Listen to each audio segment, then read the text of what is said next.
¿Por qué un país que heredó uno de los imperios más grandes de la historia tiene hoy un nombre diferente? ¿Qué pasó entre el momento en que Persia dominaba desde Egipto hasta la India y el momento en que desapareció del mapa? ¿Y por qué los persas, ese pueblo que sobrevivió a Alejandro Magno, a los mongoles y a los califatos árabes, siguen vivos hoy, hablando su mismo idioma, orgullosos de una identidad que nadie ha podido borrar en 2500 años? Esto no es solo la historia de un cambio de nombre. Es la historia de cómo una civilización sobrevivió a todo, a las conquistas, a las religiones, a los imperios, y cómo ese pasado explica exactamente lo que está pasando en Oriente Medio hoy mismo, porque lo que llamamos Irán no es un país más, es Persia, disfrazada, resistente y más viva que nunca. Imagina un imperio tan grande que para cruzarlo de punta a punta a caballo necesitabas meses. Un imperio donde convivían egipcios, babilonios, griegos, indios, fenicios y docenas de pueblos más, todos bajo una misma administración, todos pagando impuestos a un solo rey. Eso era Persia en su momento de máximo esplendor, alrededor del año 500 a.C., bajo el reinado de Darío I. Hablamos de un territorio de casi 8 millones de kilómetros cuadrados, el más grande que el mundo había visto hasta ese momento. Para que tengas una idea, el Imperio Romano, en su apogeo, era más pequeño. Pero lo que hacía extraordinario a Persia no era solo su tamaño, era lo que había dentro. Ciudades como Persépolis, Susa y Ecbatana no eran simples capitales militares, eran centros administrativos de una complejidad sin precedentes. El imperio persa estaba dividido en satrapías, provincias, cada una gobernada por un sátrapa que respondía directamente al rey. Había un sistema de carreteras reales que conectaba los extremos del imperio con una eficiencia que Europa no volvería a ver hasta el Imperio Romano. Los mensajeros persas podían recorrer los más de 2000 kilómetros entre Sardes y Susa en una semana, usando relevos de caballos y estaciones a lo largo del camino. Heródoto, el historiador griego, quedó tan impresionado que escribió que ni la nieve, ni el calor, ni la oscuridad podían detener a los mensajeros del rey persa. Pero hay algo más que distinguía a Persia de todos los imperios anteriores y que explica por qué fue tan duradero. Los persas no gobernaban aplastando a los pueblos conquistados, gobernaban integrándolos. Cuando Ciro el Grande tomó Babilonia en el año 539 a.C., no saqueó la ciudad ni esclavizó a su gente. Al contrario, se presentó como libertador, respetó sus dioses, mantuvo sus tradiciones y permitió que los judíos en cautiverio, exiliados desde hacía décadas, regresaran a su tierra. Ese gesto, documentado en el famoso Cilindro de Ciro, es considerado por muchos historiadores como la primera declaración de derechos humanos de la historia. No porque Ciro fuera un filósofo idealista, sino porque entendió algo que pocos conquistadores han entendido: que los pueblos que se sienten respetados no se rebelan. El zoroastrismo, la religión oficial del imperio, añadía una dimensión espiritual única a esta visión política. Fundada por el profeta Zaratustra siglos antes, enseñaba que el universo era un campo de batalla entre el bien, Ahura Mazda, y el mal, Angra Mainyu, y que cada ser humano tenía la responsabilidad de elegir el lado correcto a través de sus pensamientos, palabras y acciones. Era una religión que no pedía sacrificios humanos ni exigía la destrucción de los dioses ajenos. Era, en muchos sentidos, una religión de Estado sorprendentemente tolerante. Y esa tolerancia se reflejaba en la política imperial. Los pueblos conquistados podían seguir adorando a sus dioses locales, siempre y cuando reconocieran la autoridad suprema del gran rey. Por eso, Cuando los griegos describían Persia, lo hacían con una mezcla de terror y admiración. Los griegos, fraccionados en cientos de ciudades-estado que peleaban entre sí constantemente, veían en Persia un orden que ellos mismos eran incapaces de crear. El conflicto entre Grecia y Persia, que produjo batallas legendarias como las Termópilas y Maratón, no era solo una guerra entre dos ejércitos, era un choque entre dos visiones del mundo, la polis griega, pequeña y celosa de su independencia, contra el imperio universal persa, vasto y ordenado, y durante más de 2 siglos fue Persia quien llevaba las de ganar. Antes de Persia existieron grandes imperios. Los asirios gobernaron con brutalidad calculada. Deportaban poblaciones enteras, destruían ciudades como mensaje de terror, usaban el miedo como herramienta de control. Los babilonios construyeron maravillas arquitectónicas, pero gobernaban con una rigidez que no dejaba espacio para la diversidad. Los egipcios consideraban al faraón un dios viviente, un modelo que ponía a la civilización entera al servicio de una sola figura divina. Todos estos modelos tenían algo en común: el imperio como máquina de extracción, donde los pueblos conquistados existían para servir al centro. Persia rompió ese molde de una manera que todavía hoy asombra a los historiadores. Los aqueménidas, la dinastía que construyó el primer gran imperio persa, desarrollaron algo que podríamos llamar imperialismo multicultural antes de que existiera el concepto. Cuando Darío I organizó la construcción de Persépolis, contrató arquitectos griegos, artesanos babilonios, escultores egipcios y obreros de docenas de nacionalidades. Los registros administrativos encontrados en Persépolis muestran que estos trabajadores recibían salarios en especie, grano, vino, animales, independientemente de su origen. No eran esclavos, eran trabajadores en un proyecto imperial que los incluía. El sistema de satrapías era, en sí mismo, una innovación política extraordinaria. Cada sátrapa tenía autonomía para gobernar su provincia, respetando las leyes y costumbres locales, siempre dentro del marco imperial. Pero Darío no confiaba ciegamente en sus sátrapas. Creó una red de inspectores reales, los llamados ojos y oídos del rey, que viajaban de incógnito por el imperio para verificar que los sátrapas no abusaran de su poder o se rebelaran. Era, en esencia, un sistema de auditoría imperial, sofisticado, eficiente y sorprendentemente moderno. La moneda, el dárico acuñado en oro, facilitó el comercio a una escala sin precedentes.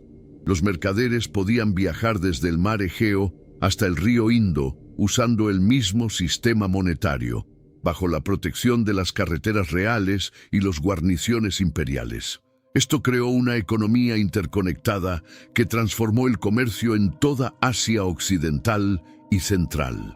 Cuando los griegos querían describir la riqueza inconmensurable, usaban una sola palabra: persa. El rey persa no era solo el gobernante más poderoso del mundo, era literalmente el hombre más rico que había existido. Y sin embargo, lo más sorprendente de Persia no era su riqueza ni su poder militar, era su capacidad para absorber influencias externas y transformarlas en algo nuevo y propio. Los persas adoptaron la escritura cuneiforme de los babilonios, el sistema de pesos y medidas de los medos, las tradiciones artísticas de Egipto, la filosofía práctica de los griegos. No con servilismo, sino con la confianza de quienes saben que pueden tomar lo mejor de cada cultura sin perder su propia identidad. Esa capacidad de absorción y transformación cultural, ese don para sobrevivir adoptando sin desaparecer, sería la clave que permitiría a la civilización persa sobrevivir durante los siguientes 2500 años. Hay una pregunta que muy poca gente se hace. Si Persia fue tan grande, tan poderosa, tan influyente, ¿por qué hoy en día los libros de historia le dedican mucho menos espacio que a Roma o Grecia? La respuesta tiene que ver con algo muy simple y muy humano. La historia la escriben los vencedores, y en el caso de Persia, los que escribieron la narrativa dominante fueron los griegos, los romanos y, eventualmente, los europeos. Todos ellos con intereses muy concretos en presentar a Persia como el enemigo, el otro, el bárbaro rico, pero despótico, que se oponía a la libertad occidental. El legado persa, sin embargo, está en todas partes si sabes dónde mirar. El concepto de un gobierno central que tolera la diversidad local es persa. La idea de un código legal universal aplicado por inspectores independientes es persa. El zoroastrismo influyó profundamente en el judaísmo postexílico. Los conceptos de Satán, el juicio final, la resurrección de los muertos, aparecen en el pensamiento judío precisamente después de que los judíos pasaron décadas conviviendo con los persas en Babilonia. Y a través del judaísmo, esas ideas llegaron al cristianismo y al islam. La civilización occidental, en muchos sentidos, está más en deuda con Persia de lo que está dispuesta a admitir. El nombre mismo es revelador. Persia no era el nombre que los propios persas usaban para su tierra. Ellos se llamaban a sí mismos Aryanam Ekshatra, el imperio de los arios, o simplemente Irán. El nombre Persia venía de Parsa, la región del sur del actual Irán, donde la dinastía aqueménida tenía sus raíces, y fue adoptado por los griegos para referirse a todo el imperio. Durante siglos, Europa usó ese nombre griego para hablar de un pueblo que nunca se había llamado a sí mismo de esa manera. Era como si todo el mundo llamara a Francia Galia, porque así la conocían los romanos, ignorando completamente cómo se llaman los propios franceses. Pero a diferencia de Galia, que se convirtió en Francia de manera gradual y sin drama político, el cambio de nombre entre Persia e Irán en el siglo XX fue un acto deliberado, cargado de significado político. Y para entender por qué, primero tenemos que entender todo lo que ocurrió entre el año 330 a.C., cuando Alejandro Magno quemó Persépolis, y el año 1935, cuando el gobierno iraní exigió al mundo que dejara de llamar Persia a su país, porque en esos 2200 años pasó absolutamente todo. En el año 334 a.C., un joven rey macedonio de apenas 21 años cruzó el Helesponto con un ejército de unos 40.000 hombres y comenzó la conquista que cambiaría el mundo para siempre. Su nombre era Alejandro, y su objetivo declarado era vengar las invasiones persas de Grecia, ocurridas 150 años antes. Pero sus verdaderas ambiciones iban mucho más lejos. Alejandro no quería derrotar a Persia, quería convertirse en Persia. Las batallas fueron rápidas y devastadoras. En Gránico, en Isso, en Gaugamela, los ejércitos persas, más numerosos pero menos cohesionados, cayeron ante la superioridad táctica macedónica. El rey persa, Darío III, huyó en 3 ocasiones distintas, abandonando en su huida a su familia, su tesoro y su dignidad. Para el año 330 a.C., el imperio persa aqueménida había colapsado. Alejandro tomó las capitales imperiales una por una, Sardes, Susa, Persépolis, Ecbatana. Y en un gesto que sus propios generales cuestionaron, algunos dijeron que fue un accidente ebrio, otros que fue deliberado, prendió fuego al palacio de Persépolis, la joya arquitectónica del imperio, el símbolo más visible del poder persa. Las llamas que consumieron Persépolis en esa noche del 330 a.C. fueron el fin de una era. Pero aquí comienza lo más fascinante. Alejandro, al conquistar Persia, quedó completamente hechizado por ella. Adoptó el vestido persa. Se casó con Roxana, una princesa de la nobleza iraní. organizó la famosa boda de Susa, donde él y 90 de sus generales se casaron simultáneamente con mujeres persas de la aristocracia, en un intento de fusionar genética y culturalmente a los conquistadores con los conquistados. Adoptó el protocolo de la corte persa, incluyendo la prosquinesis, la reverencia ante el rey, algo que escandalizó profundamente a sus compañeros macedonios, que consideraban ese gesto propio de esclavos. En pocas palabras, Alejandro fue el primer conquistador occidental que intentó convertirse en persa, y fracasó. No porque Persia lo rechazara, sino porque murió antes de completar su proyecto. Cuando Alejandro murió en Babilonia en el año 323 a.C., a los 32 años, su imperio fue dividido entre sus generales, los diádocos. La parte iraní quedó en manos de Seleuco, fundador de la dinastía Seleucida. Y aquí ocurrió algo que se repetiría una y otra vez a lo largo de la historia de Irán. Los conquistadores llegaban, gobernaban un tiempo y luego eran absorbidos. Los Seleucidas gobernaron Irán durante poco más de un siglo, pero para cuando terminó su dominio, la cultura persa había sobrevivido prácticamente intacta. Las élites locales seguían hablando iranio. Los templos zoroástricos seguían funcionando. Los nombres persas continuaban siendo usados. La conquista griega había dejado una capa helenística encima de la cultura iraní, pero no había borrado lo que había debajo. El momento más revelador de esa resiliencia cultural llegó con los partos. En el año 247 a.C., una tribu iraní del noreste, los Parni, que adoptarían el nombre de partos, comenzó a expandirse y en pocas décadas había expulsado a los seleucidas de Irán y establecido un nuevo imperio. Los partos eran, en muchos sentidos, menos sofisticados culturalmente que los aqueménidas. Pero entendieron algo crucial. Si querían legitimidad, necesitaban reclamar la herencia persa. Se proclamaron continuadores de la tradición aqueménida. Adoptaron el zoroastrismo como religión oficial.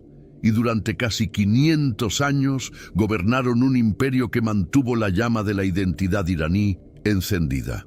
En el año 224 después de Cristo, un noble de la región de Persis, la misma región del sur de Irán donde habían nacido los aqueménidas, se rebeló contra el último rey parto y lo mató en batalla. Su nombre era Ardashir I y con esa victoria fundó la dinastía sasánida. Lo que vino después fue extraordinario. Los sasánidas no solo restauraron el imperio iraní, lo reinventaron y lo hicieron mirando deliberadamente hacia atrás, hacia los aqueménidas, reclamando ser sus herederos legítimos.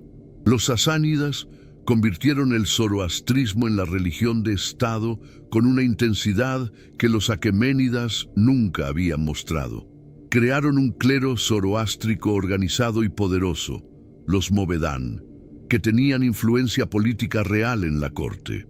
Desarrollaron una burocracia imperial sofisticada, con un sistema de escritura propio, el Pahlavi Medio, y una literatura que codificó por primera vez por escrito la historia, la mitología y la sabiduría de la tradición iraní. El Avesta, el libro sagrado del zoroastrismo, fue compilado y canonizado bajo los sasánidas. No era solo religión, era identidad nacional convertida en texto. Durante 4 siglos, el imperio sasánida fue el gran rival de Roma y luego de Bizancio. Las guerras entre los dos imperios son épicas, décadas de batallas, alianzas, traiciones, reconquistas. El rey sasánida Saporimiro capturó al propio emperador romano Valeriano en el año 260, la primera y única vez que un romano de esa categoría cayó prisionero de un enemigo. Quedó tan marcado en la memoria colectiva iraní que existe un relieve rupestre en Naqsh-e-Rostam, tallado en la roca viva, que muestra a Sapor a caballo recibiendo la sumisión del emperador romano. Ese relieve sigue ahí hoy. Los iraníes lo conocen y lo recuerdan. El siglo VI fue el apogeo sasánida. Bajo Cosroes I, conocido en Irán como Anushirvan, el de alma inmortal, el imperio alcanzó una organización administrativa y un nivel cultural que no tenía precedentes. Se establecieron escuelas de medicina, filosofía y ciencias. Cuando Justiniano cerró la Academia de Platón en Atenas en el año 529, por considerarla una institución pagana peligrosa, varios de sus filósofos encontraron refugio en la corte sasánida. Persia se convirtió en el custodio del pensamiento griego justo cuando el mundo cristiano lo rechazaba. Esa ironía histórica. Persia, guardando el legado filosófico griego que luego devolvería al mundo a través de los traductores árabes, dice todo sobre la complejidad cultural de esta civilización. Pero en el año 602 comenzó una guerra devastadora entre el imperio sasánida y el imperio bizantino que duró 26 años y agotó completamente a ambos contendientes. Cuando finalmente se firmó la paz, en el año 628, los dos imperios estaban económicamente destruidos, militarmente debilitados y políticamente desestabilizados. Nadie entonces podía imaginar lo que venía. Desde el sur, desde la península arábiga, un nuevo poder estaba tomando forma y cambiaría todo. En el año 632 murió el profeta Muhammad. Para esa fecha, la mayor parte de la península arábiga estaba unificada bajo el Islam. Los califatos que sucedieron a Muhammad tenían una energía expansiva que nunca antes habían mostrado los pueblos árabes, históricamente fragmentados y confinados a su desierto. Los primeros objetivos naturales eran las dos grandes potencias vecinas, Bizancio al norte y Persia al este. Y Persia, exhausta después de décadas de guerra con Bizancio, era el blanco más vulnerable. La batalla de Al-Qadisiyah, en el año 636, fue el momento decisivo. El ejército árabe, numéricamente inferior, pero movido por una convicción religiosa fervorosa, derrotó al ejército sasánida en una batalla que duró 4 días. El general persa Rustam murió en el campo de batalla. El ejército árabe avanzó. En el año 637 tomaron Ctesifonte, la capital sasánida. El último rey sasánida, Yazdegerd III, huyó hacia el este buscando aliados que nunca llegaron, hasta que fue asesinado en el año 651 por sus propios súbditos cerca de Merv. Con su muerte terminó el imperio sasánida. Persia, como estado independiente, dejó de existir. La magnitud de lo que pasó a continuación es difícil de exagerar. Los árabes no solo conquistaron territorios, trajeron una nueva religión, un nuevo idioma para la liturgia y la administración, un nuevo calendario, nuevos nombres, una nueva visión del mundo. El zoroastrismo, la religión milenaria de Irán, fue paulatinamente desplazado. Los templos del fuego fueron clausurados o convertidos en mezquitas. Los textos sagrados, en Pahlavi, fueron progresivamente abandonados a favor del árabe. Los nombres iranios comenzaron a ser reemplazados por nombres árabes. En el espacio de 2 generaciones, la lengua de la administración oficial en Irán dejó de ser el persa medio y pasó a ser el árabe. Para un pueblo que había identificado su identidad con el zoroastrismo, con su propia lengua, con su propia tradición literaria y filosófica, esto era una catástrofe existencial. Y sin embargo, Persia sobrevivió, no intacta, no sin transformación profunda, pero sobrevivió. Y la historia de cómo lo hizo es quizás la más fascinante de toda la historia iraní.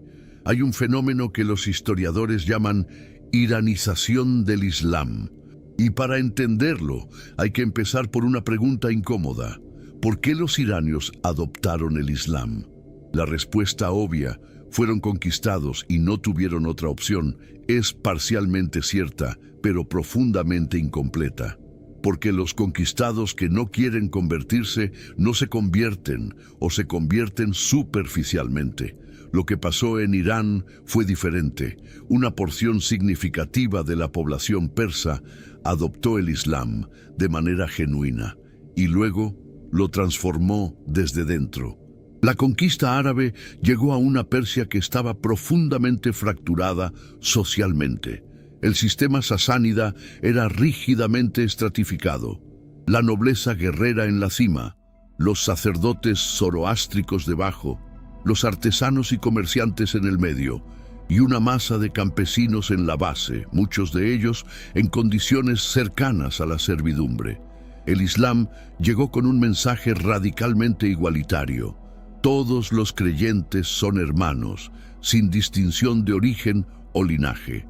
Para los campesinos persas que habían pasado siglos al servicio de una nobleza que los despreciaba, ese mensaje tenía una atracción genuina y comprensible. Pero la conversión no fue automática ni completa.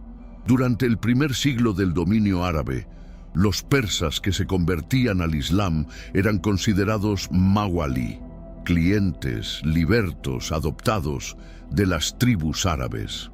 En teoría eran iguales ante Dios. En práctica eran ciudadanos de segunda clase en un sistema político donde los árabes mantenían el poder real. Esa discriminación generó resentimiento, y ese resentimiento se transformó en resistencia cultural.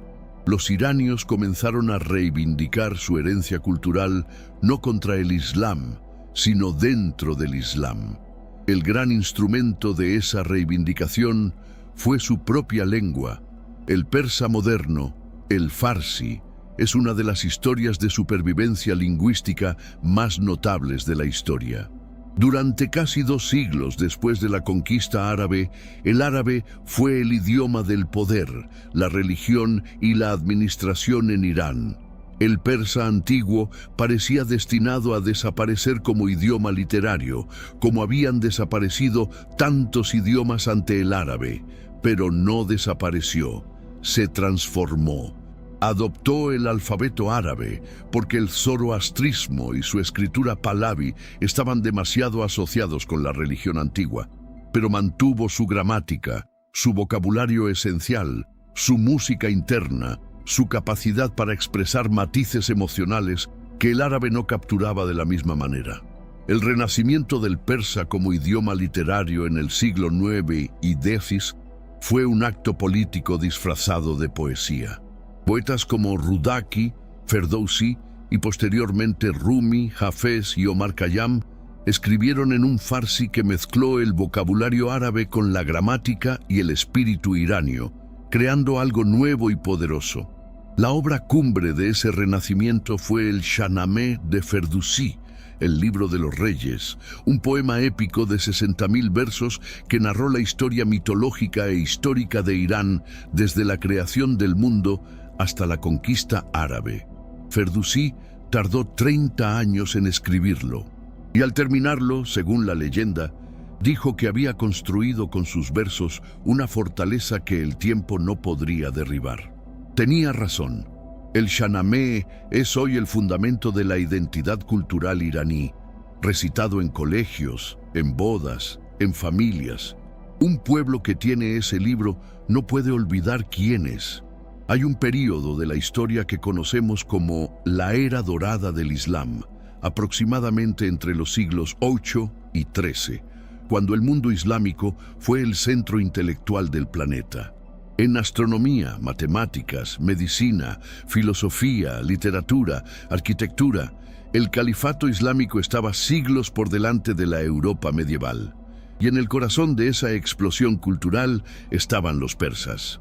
El califato abasí, que desplazó a los omeyas en el año 750, trasladó la capital de Damasco a Bagdad, una ciudad fundada en territorio persa, diseñada por arquitectos persas en una región que había sido el corazón del imperio sasánida.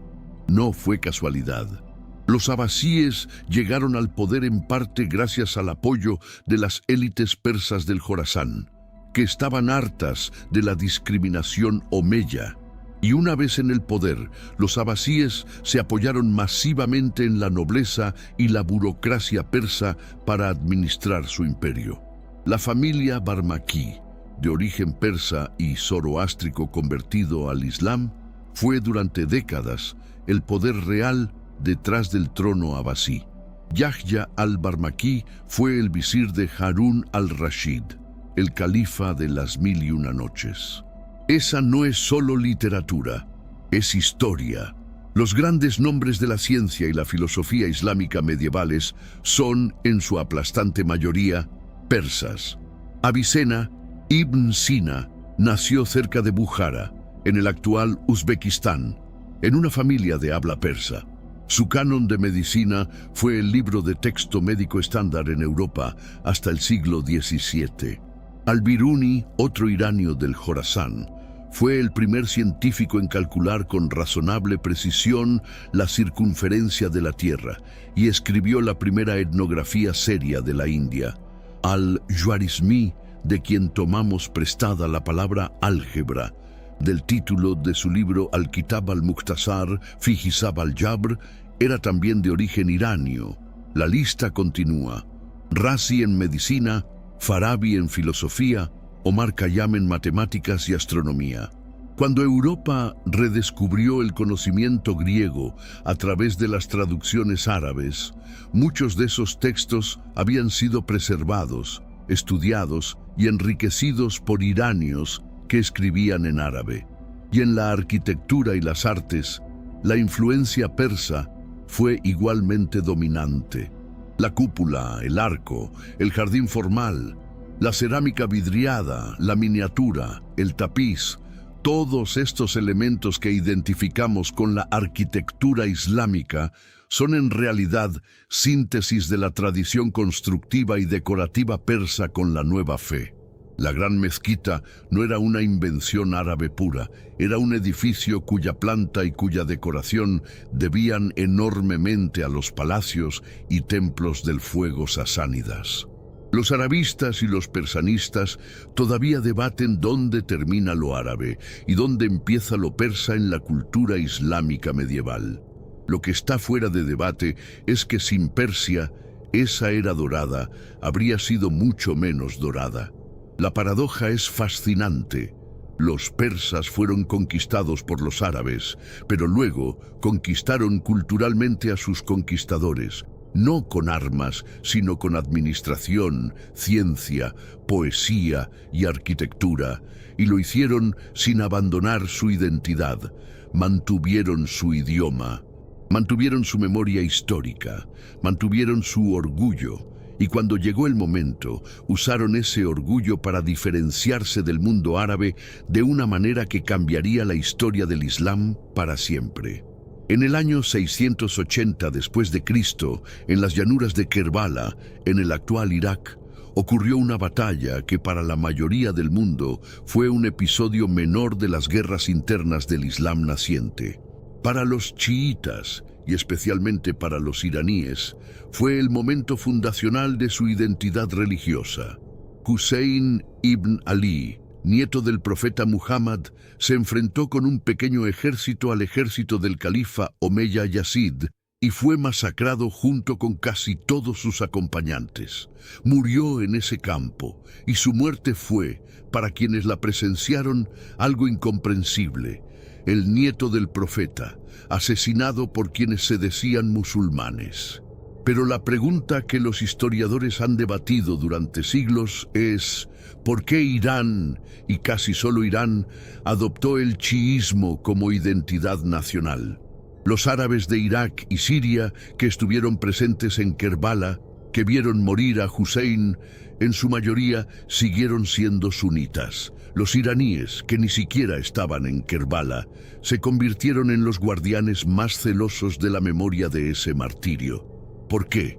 La respuesta más convincente tiene que ver con la psicología del resentimiento persa. El chiismo, en su esencia teológica temprana, era la doctrina de los que habían sido injustamente desplazados del poder.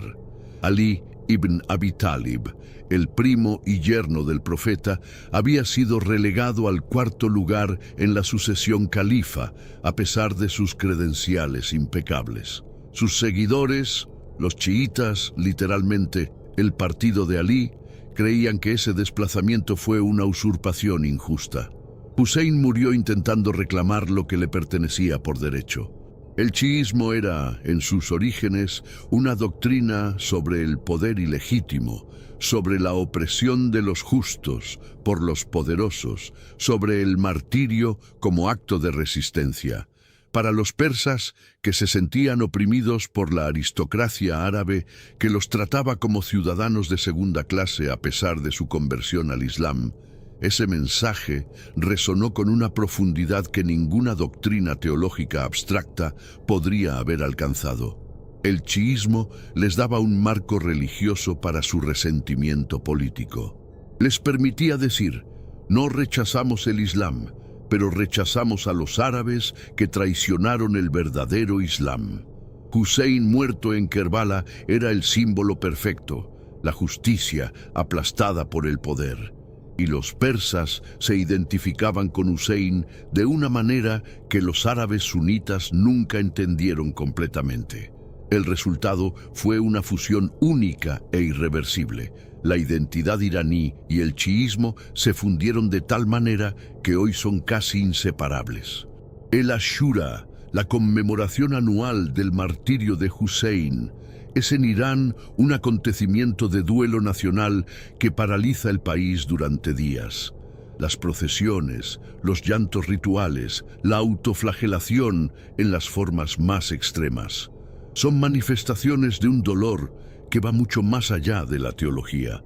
Son la expresión de algo profundamente iranio, de una cultura que ha hecho del sufrimiento consciente y del orgullo ante la opresión una parte central de su identidad. Y ese chiismo nacional iraní sería la base sobre la que se construiría el primer estado iraní verdaderamente moderno, el imperio safávida. Hay una frase en persa que los iraníes repiten con frecuencia: Ma irani astim, somos iraníes. Parece una obviedad, pero en el contexto de 2500 años de historia es una declaración extraordinaria. Porque durante la mayor parte de esos 2500 años, ser iranio no era un privilegio político, era una resistencia cultural. Era la decisión, renovada generación tras generación, de no olvidar.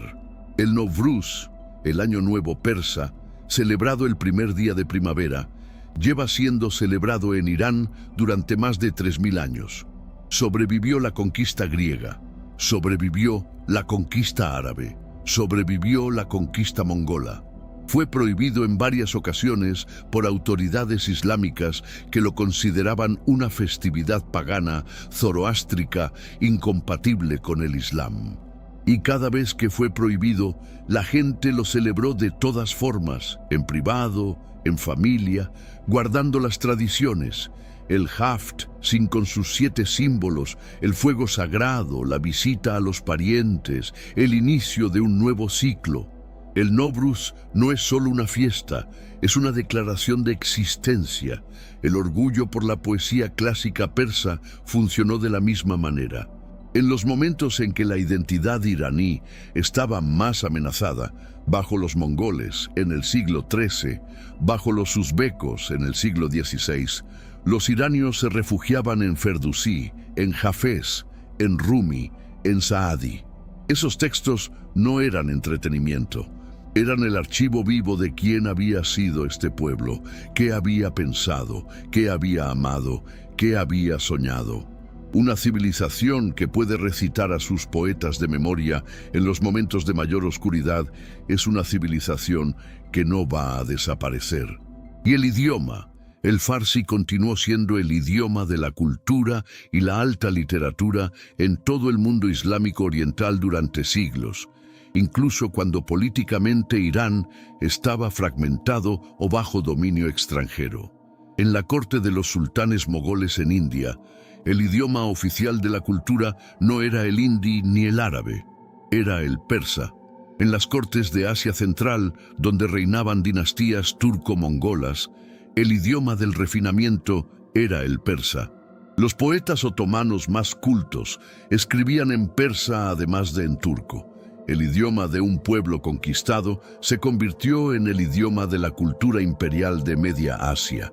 Pocas civilizaciones han logrado semejante paradoja. Lo que hace única a la civilización iraní no es haber sobrevivido. Muchos pueblos sobreviven. Es haber sobrevivido sin pretender ser otra cosa. Los persas nunca se hicieron pasar por árabes, ni por griegos, ni por mongoles. Adoptaron lo que les era útil de cada conquista, lo digirieron, lo transformaron en algo reconociblemente persa y siguieron adelante.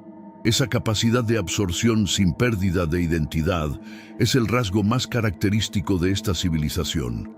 Y es también el rasgo más difícil de entender para los occidentales, acostumbrados a pensar en la identidad cultural como algo que se pierde cuando se mezcla con otra. En Irán, la mezcla siempre ha producido algo más iraní, no menos.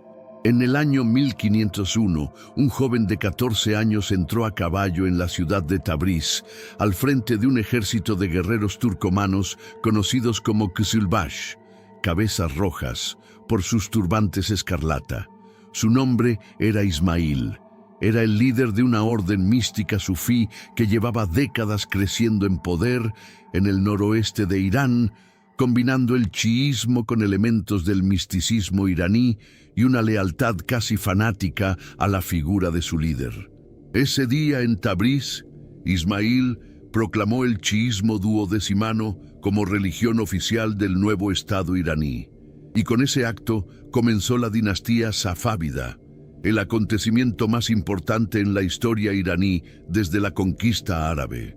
Los safávidas heredaron un Irán fragmentado. Durante los siglos anteriores, el territorio iranio había sido gobernado por una sucesión de dinastías turco-mongolas, que aunque muchas de ellas adoptaron la cultura persa, no construyeron un Estado iraní unificado con fronteras estables y una identidad nacional coherente. Los mongoles de Gengis Khan, que habían invadido Irán en el siglo XIII, en la mayor catástrofe demográfica de la historia del país. Se estima que las guerras mongolas mataron entre 1/3 y la mitad de la población iraní. Habían destruido las ciudades, los sistemas de irrigación y las estructuras administrativas que habían funcionado durante siglos. Irán tardó más de un siglo en recuperarse demográficamente, y cuando lo hizo, fue para caer bajo nuevas oleadas de conquista. La genialidad política de los safávidas fue entender que necesitaban un elemento unificador que fuera exclusivamente iraní, algo que diferenciara a su estado de todos sus vecinos. El chiismo fue ese elemento. Antes de los safávidas, la mayoría de los iranios eran sunitas, como el resto del mundo islámico. Los safávidas cambiaron eso por la fuerza en el espacio de una generación. Trajeron clérigos chiítas de los santuarios sagrados en Irak y el Líbano para que instruyeran a la población. Quienes resistían la conversión al chiismo enfrentaban consecuencias severas. El proceso fue coercitivo, violento en algunos casos, pero fue también extraordinariamente eficaz. Para el final del siglo XVI, Irán era abrumadoramente chiita. La consecuencia geopolítica de esa decisión fue inmediata y duradera. Al este, los uzbecos sunitas eran enemigos naturales. Al oeste, el Imperio Otomano sunita, el Estado musulmán más poderoso del mundo en ese momento, se convirtió en el adversario principal. La batalla de Chaldiran, en 1514, fue el primer gran enfrentamiento entre el naciente imperio safávida y el poderío otomano. Los safávidas perdieron, los otomanos tenían artillería, los safávidas no, y tuvieron que retroceder, pero no fueron destruidos. Y la rivalidad entre los dos imperios daría forma a la geopolítica de Oriente Medio durante los siguientes 4 siglos. Una rivalidad que hoy continúa, disfrazada de conflicto entre Arabia Saudita e Irán, entre sunitas y chiitas, entre dos visiones del Islam que llevan 500 años compitiendo por el poder. bajo el rey safávida más brillante Abbas I el Grande, que gobernó entre 1587 y 1629, Irán alcanzó un nuevo apogeo cultural y político. Abbas trasladó la capital a Isfahán, una ciudad que bajo su reinado se convirtió en una de las más hermosas del mundo. La plaza Naksh-e-Jahan, el corazón de Isfahán safávida, es hoy patrimonio de la humanidad. Las mezquitas, los palacios, los bazares que Abbas construyó siguen en pie y siguen siendo impresionantes. Abbas modernizó el ejército, abrió Irán al comercio con Europa y con el Extremo Oriente, e impulsó las artes decorativas, la cerámica, los tapices, la miniatura, la lacería, hasta niveles nunca antes alcanzados. Un viajero europeo que visitó Isfahán durante ese periodo escribió que era comparable a cualquier capital europea.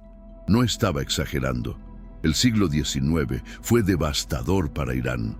La dinastía que sucedió a los safávidas, los qajares, otra familia de origen turco, como tantas que habían gobernado Irán, era débil, corrupta y completamente incapaz de hacer frente a las ambiciones imperiales de las dos grandes potencias que tenían intereses en la región: el Imperio ruso, al norte, y el Imperio británico, al sur.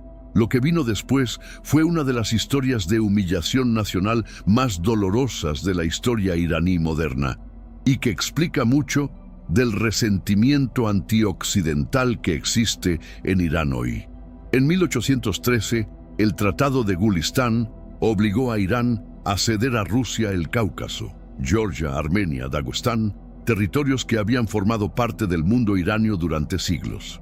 En 1828, el Tratado de Turkmanchay añadió más cesiones territoriales y, lo que era aún más humillante, concedió a los ciudadanos rusos en Irán el derecho de ser juzgados por sus propios tribunales en lugar de los iraníes.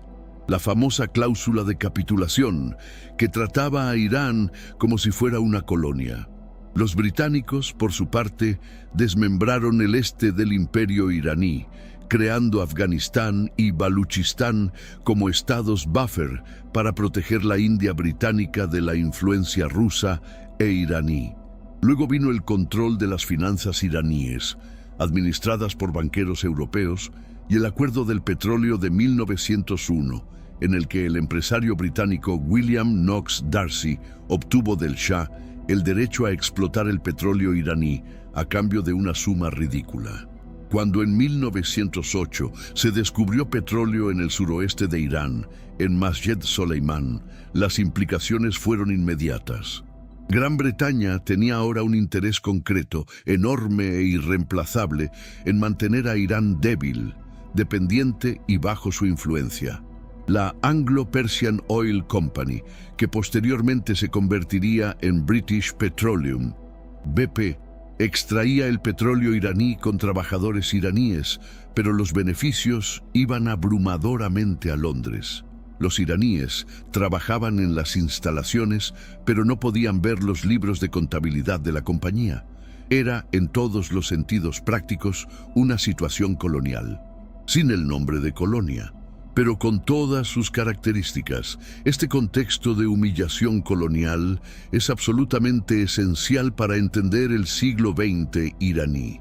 Cuando en 1951 el primer ministro Mohammad Mossadegh nacionalizó el petróleo iraní en un gesto de afirmación de soberanía que entusiasmó a la mayor parte de la población iraní, la reacción británica y americana fue el golpe de Estado de 1953 que lo derrocó y restauró en el poder al Shah Mohammad Reza Pahlavi. Ese golpe, conocido en Irán como el 28 de Mordad, está grabado en la memoria colectiva iraní con la misma intensidad que Kerbala. No es retórica política. Es historia viva que cualquier iranio de más de 40 años conoce con detalle doloroso y explica por qué la revolución de 1979 no fue solo un levantamiento islámico. Fue también, y quizás principalmente, un levantamiento anticolonial. El 21 de marzo de 1935, primer día del Nowruz, el Año Nuevo iraní. El gobierno del Shah Reza Pahlavi envió una nota diplomática a todos los países con los que mantenía relaciones. La nota era breve y directa. El gobierno de Teherán solicitaba que en adelante, en todas las comunicaciones oficiales y en todos los documentos internacionales, se utilizara el nombre Irán en lugar de Persia para referirse al país. La solicitud no era negociable y fue cumplida. Para entender por qué ese cambio de nombre fue un acto político profundo y no meramente burocrático, hay que entender quién era Reza Shah y cuál era su proyecto. Reza Khan había llegado al poder como oficial militar, destituido al débil último Shah Qajar y proclamado una nueva dinastía, los Pahlavi, en 1925. Era un modernizador autoritario, un hombre de acción que admiraba a Atatürk en Turquía y quería hacer algo similar con Irán. Un estado laico, moderno, fuerte, capaz de resistir las presiones extranjeras. Para ese proyecto necesitaba una identidad nacional sólida, y el nombre Irán formaba parte central de esa identidad. El nombre Irán derivaba directamente de Aryanam, la antigua denominación del territorio persa. Al exigir el uso de Irán en lugar de Persia, Reza Shah estaba haciendo varias cosas simultáneamente. Primero, estaba rechazando el nombre colonial impuesto por los griegos y perpetuado por los europeos, afirmando el derecho del pueblo iranio a nombrarse a sí mismo en sus propios términos.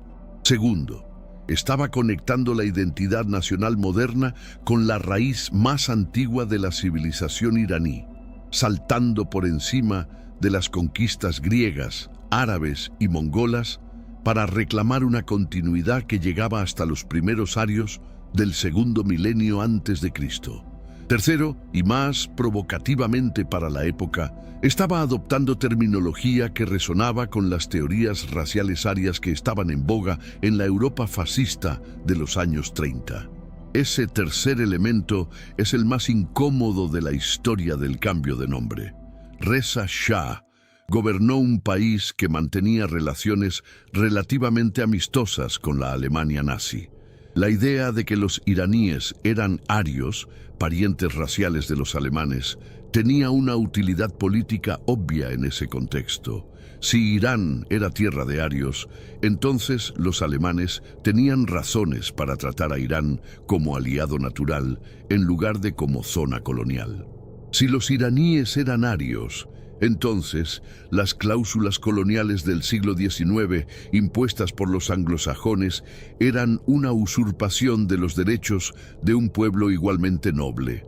La nomenclatura aria era un escudo diplomático, por retorcida que fuera la lógica detrás de él. Pero más allá de estas complicaciones históricas, el cambio de nombre tuvo un efecto genuino y duradero sobre la identidad iraní.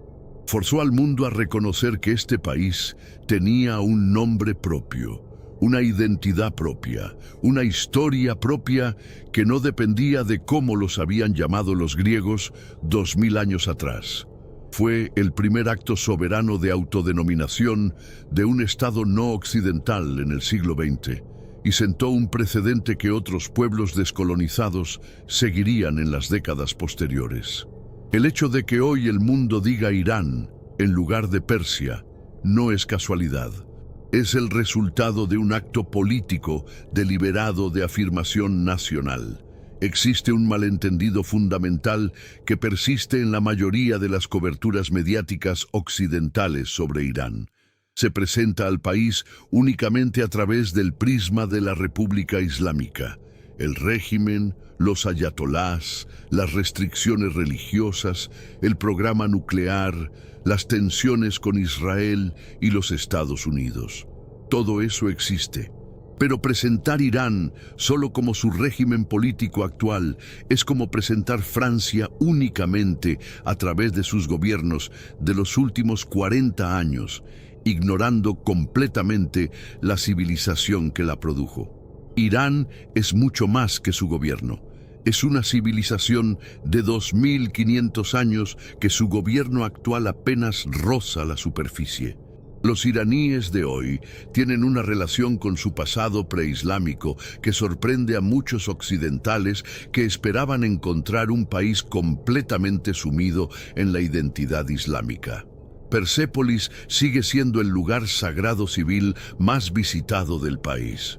Los jóvenes iranios van allí en peregrinación laica, tocan las columnas, se fotografían delante de los relieves que muestran a las delegaciones de los 23 pueblos del imperio trayendo tributo al gran rey.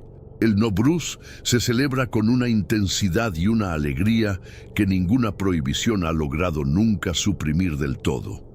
La poesía clásica persa está viva en la conversación cotidiana. Los iranios citan a Hafez en conversaciones normales de la misma manera que un italiano citaría a Dante, con la naturalidad de quien cita algo que forma parte de sí mismo. El idioma persa, el farsi, es el vínculo más tangible con ese pasado. A diferencia de muchas otras lenguas del mundo islámico que fueron sustituidas o profundamente transformadas por el árabe, el farsi sobrevivió con una continuidad gramatical notable. Un iranio moderno con educación literaria puede leer a Ferdowsi del siglo X con cierta dificultad, sí, pero puede leerlo. Es como si un español de hoy pudiera leer el Miocid en el original sin necesidad de traducción. Esa continuidad lingüística es el hilo invisible que conecta al Irán del siglo XXI con el Irán de los sasánidas y los aqueménidas.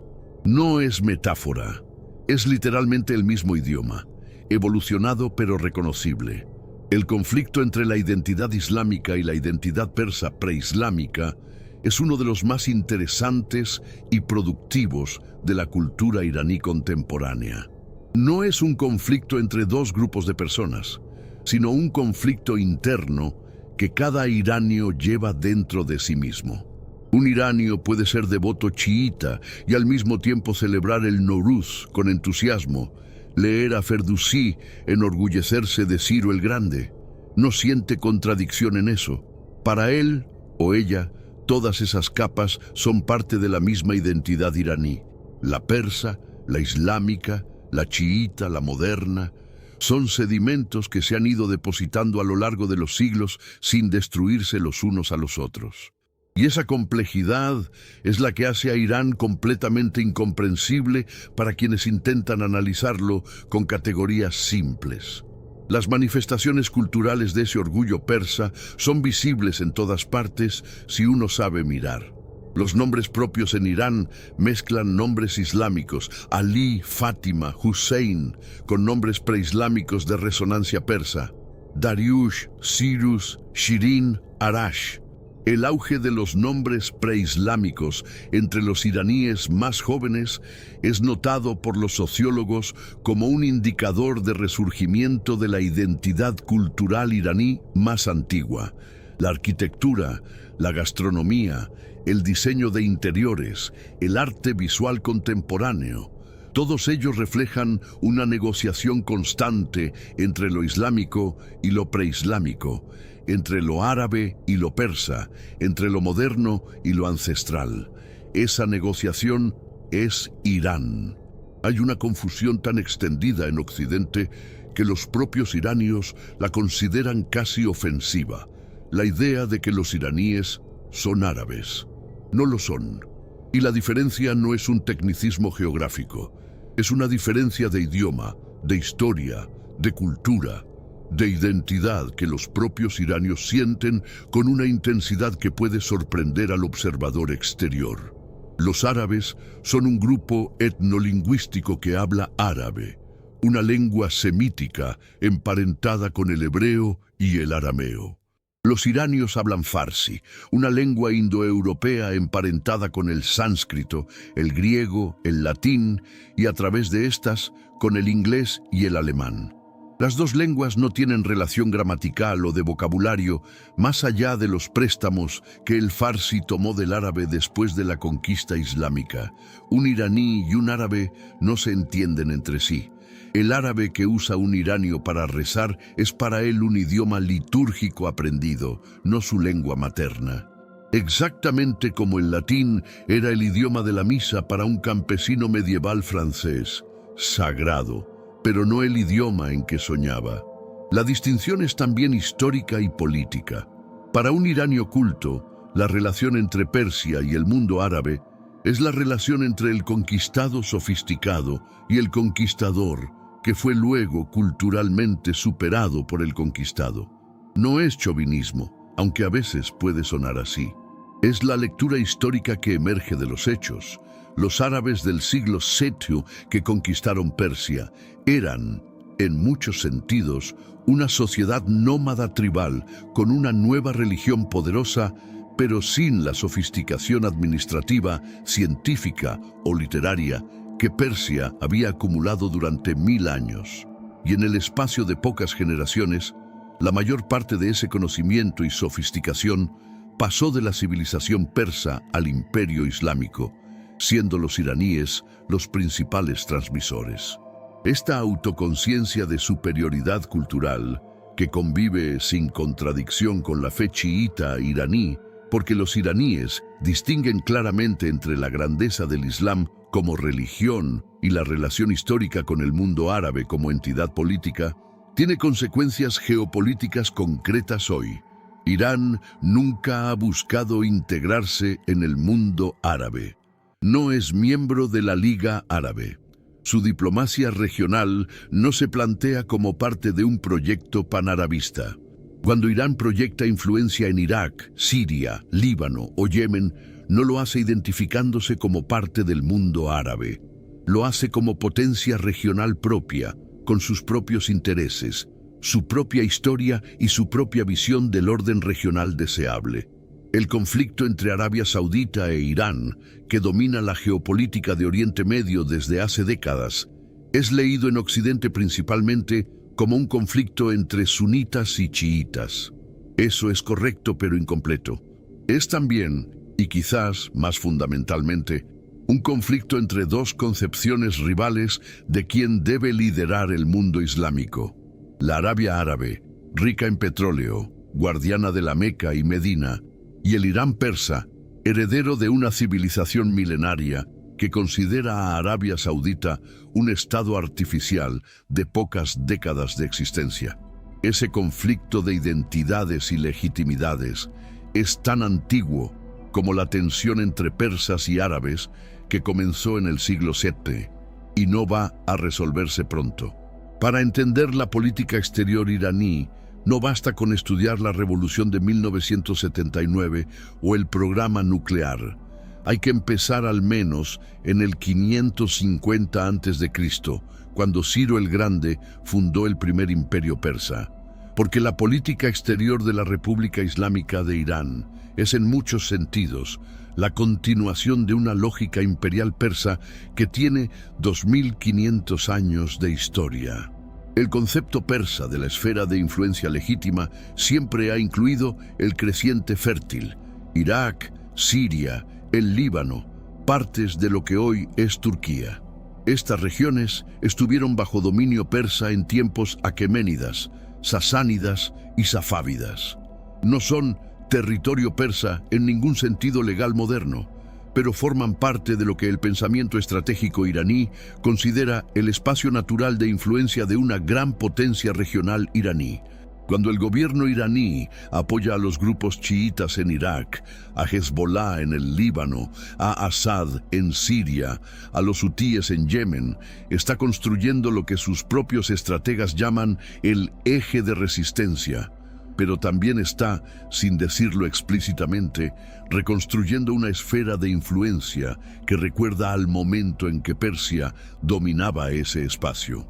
La doctrina del ni este ni oeste, solo la República Islámica, que proclamó Jomeini en 1979, no surgió de la nada.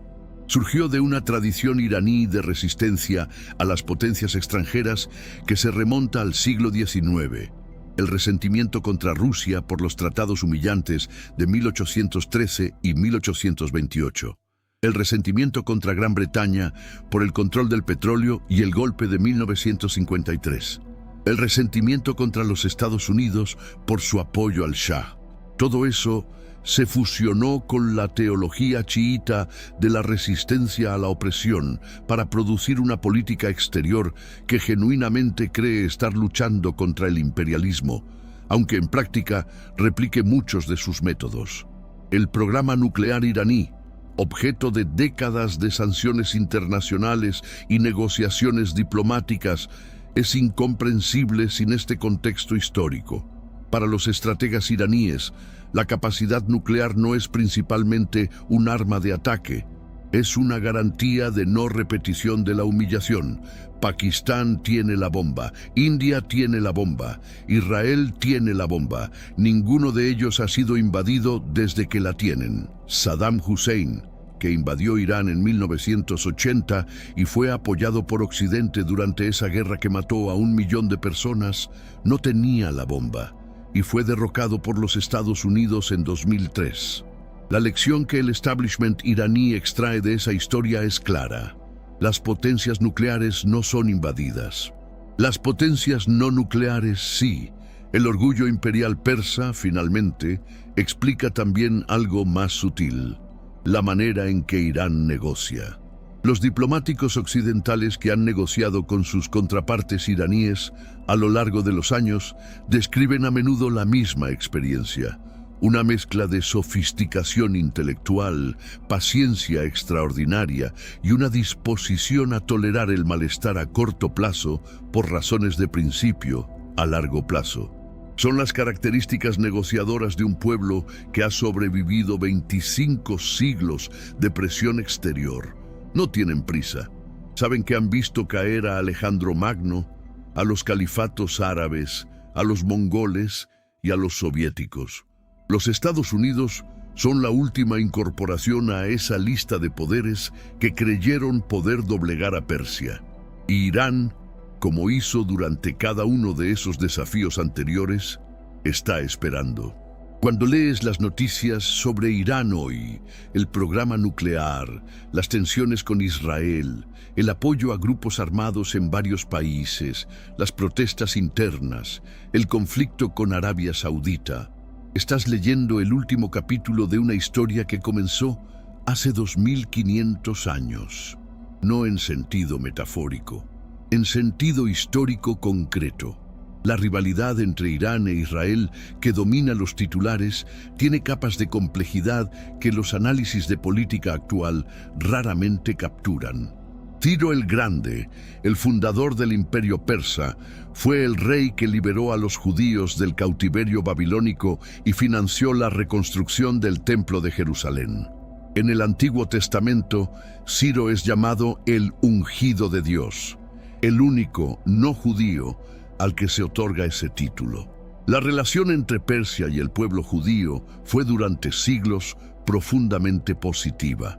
Que esa relación haya llegado al punto de hostilidad declarada que existe hoy entre Irán e Israel es uno de los virajes más sorprendentes y trágicos de la historia moderna de Oriente Medio. La rivalidad entre Irán y Arabia Saudita, como ya mencionamos, no es simplemente sunita contra chiita. Es persa contra árabe, es la civilización milenaria contra el petroestado reciente. Es la pretensión de liderazgo del mundo islámico desde dos bases completamente distintas. Arabia Saudita apela a la custodia de los lugares sagrados del Islam y a la ortodoxia sunita. Irán apela a la profundidad de su civilización, a su sofisticación intelectual y a la narrativa chiita de la resistencia justa contra el poder ilegítimo. Es un conflicto que no tiene solución sencilla porque ninguno de los dos lados puede, en sus propios términos, reconocer la legitimidad del otro. Y dentro de Irán, el conflicto entre la identidad islámica que el régimen promueve y la identidad persa preislámica que los iranios llevan en su ADN cultural es quizás la tensión más productiva y más peligrosa para el futuro del país. Las protestas de 2022, detonadas por la muerte de Mahsa Amini bajo la custodia de la policía de la moral, no eran solo protestas contra el velo obligatorio. Eran la expresión de una generación de iranios, mayoritariamente jóvenes, mayoritariamente urbanos, mayoritariamente con acceso a Internet y al mundo global, que exigen el derecho a definir su propia identidad iraní sin que el Estado se la imponga. Ese conflicto entre quiénes son y qué quiere el régimen que sean no está resuelto. Y su resolución definirá el futuro de un país que sigue siendo, en su esencia más profunda, la heredera de una de las civilizaciones más antiguas y más resistentes que el mundo haya producido. Porque eso es, al final, lo que necesitas entender sobre Irán. No es un estado fallido, no es una potencia irracional, no es simplemente el régimen de los ayatolás, es Persia. Es una civilización que sobrevivió a Alejandro Magno, a los califatos árabes, a los mongoles de Gengis Khan, a los cosacos rusos, a la Anglo-Persian Oil Company y al golpe de Estado organizado por la CIA.